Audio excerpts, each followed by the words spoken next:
Hello, everyone. Coach Scully here. We're going to go over day 4 of the workout, but before we do that, we're just going to review a quote of the day by Jim Rohn. If you really want to do something, you'll find a way. If you don't, you'll find an excuse. It's amazing. If you look back on the things you've achieved, there are usually things, or nearly always things, that you really had a desire to do, and the things that you find excuses for are really the things you simply don't have the inner motivation to do. So just an interesting quote. I really like that one. So, all right, let's move on to the workout. So it's in blue here. Let's review it. Sorry, right here. So deadlifts, slider oblique tucks, decline push-ups, seated Russian twists, and then snow angel arm sweep backs. Okay, so let's look at the video. We'll review all of those. So with the deadlift, everyone, it's very important that when you do a deadlift, your approach is very important. You need to have a strategy for how you set up. And so your feet need to be about shoulder width, maybe a little bit wider. Some people like slightly narrower. In this case, I have 2 dumbbells, so I kind of have to go wide enough with my feet so that I can kind of manage the dumbbells. And then your knees need to be wider than your feet when you descend up and down out of the deadlift. Make sure that when you do your deadlift, you have a breathing strategy and you have a strategy for finding proper alignment of your spine. So you notice I grab the weights, my arms are straight here, but my spine is very rounded. And so I kind of like to do a little bit of a cat arch roundedness, and then I get super flat right there. And so it helps me to find this neutral flat spine. Very important to achieve that before you begin to lift.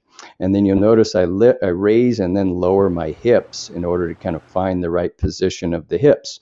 Now, very important, in the weightlifting world, we say don't squat your deadlift. So your goal is not to get so low with your hips that it looks like a squat. It's very similar to the squat, obviously, in a lot of ways, but in the deadlift, you're allowed to have your chest facing a little more towards the floor than you do on a regular squat.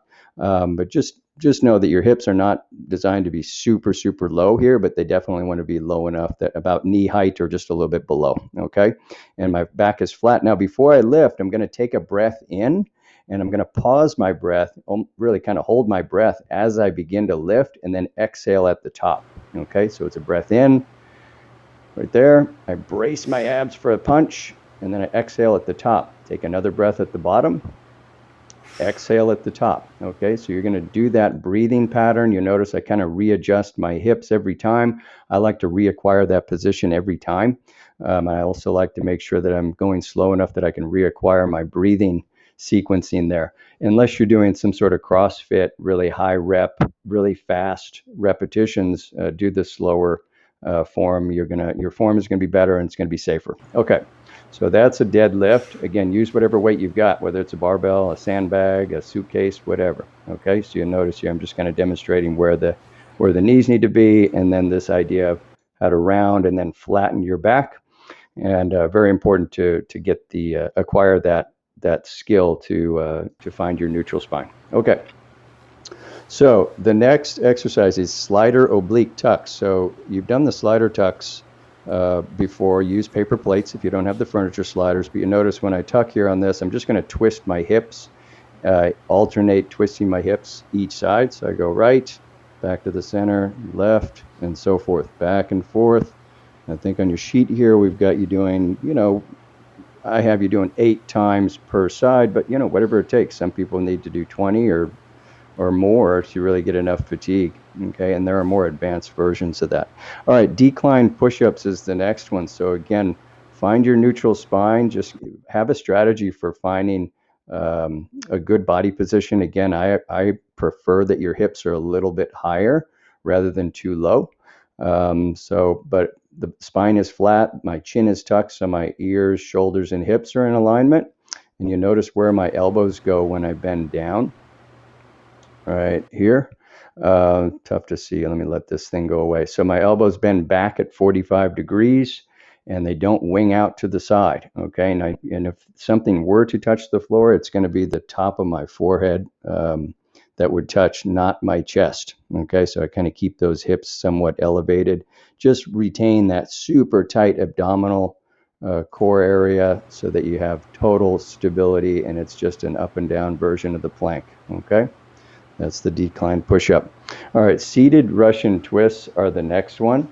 So on this one, you're just going to sit down on the floor. You can use weight or you can do no weight. I'm going to show you a no weight version first, but you're going to really, again, have a strategy for finding your positioning. You'll notice I kind of slouch at first and really straighten up, really arch the back, lift your chest, and you're leaning back a little bit. So with your knees bent and leaning back, this exercise becomes a whole different animal when you do it that way versus kind of a rounded back slouching version that most people do.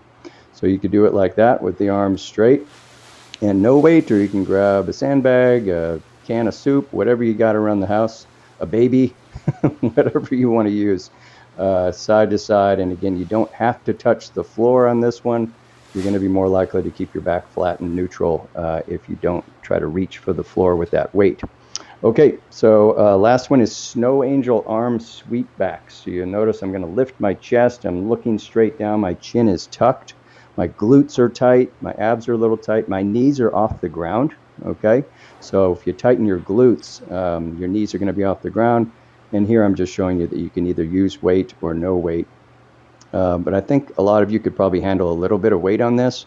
Do pretty high reps. I think I have 15 on that sheet, but you could do 20, 25, 30 reps of that. Just really get the backside burning, okay? All right, and that's day 4, guys. So listen, have a great workout. Try this one tomorrow or the next day. Again, feel free to combine any of these things together. Let's see, let me show you. So combine any of the exercises from day 1 through 4 and to make it your own workout. The last one was more leg emphasized. This one here in blue is kind of a whole body workout, so it gets a little bit of everything. Okay, reach out to me if you got questions, and good luck. I'll send you another one soon. Bye-bye.